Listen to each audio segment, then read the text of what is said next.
అలా కొంతకాలం అయిపోయింది. అయిపోయిన తర్వాత ఆయన మెల్లిగా ఈ మామిడి తోపులోకి చాలామంది జనం ఆయన దర్శనార్థం వచ్చేయడం మొదలుపెట్టారు. దానివల్ల చెట్ల కొమ్మలన్నీ విరిగిపోయి కాయలన్నీ రాలిపోయి వాటికి అలజడి కలుగుతోంది. మన వలన ఎవరికో ఇబ్బంది కలగడం ఎందుకని ఆయన ఆ ప్రదేశాన్ని విడిచిపెట్టి మెల్లిగా కొండ మీద విరూపాక్ష గుహకి చేరుకున్నారు.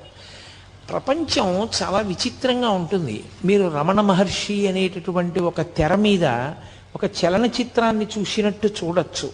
స్వార్థ స్వభావం ఉండేటటువంటి వ్యక్తులు ఎంత పవిత్ర జీవనం గడిపే వారి యొక్క జీవితంతో కూడా వ్యాపారం చేస్తారు. ఆ విరూపాక్ష గుహలో ఒక మహానుభావుడు పరమేశ్వరుడు గురించి తపస్సు చేసి ఈశ్వరానుగ్రహంతో బూది కుప్పగా మిగిలిపోయాడు ఆయన. ఆ విరూపాక్ష గుహని ఏదో కోర్టులో కేసు నడిచింది, ఆఖరికి ఒక మఠం నెగ్గింది. దాని ఏజెంట్ ఒకరిని నియమించారు ఆ గుహని చూడమని. మీలో ఎవరైనా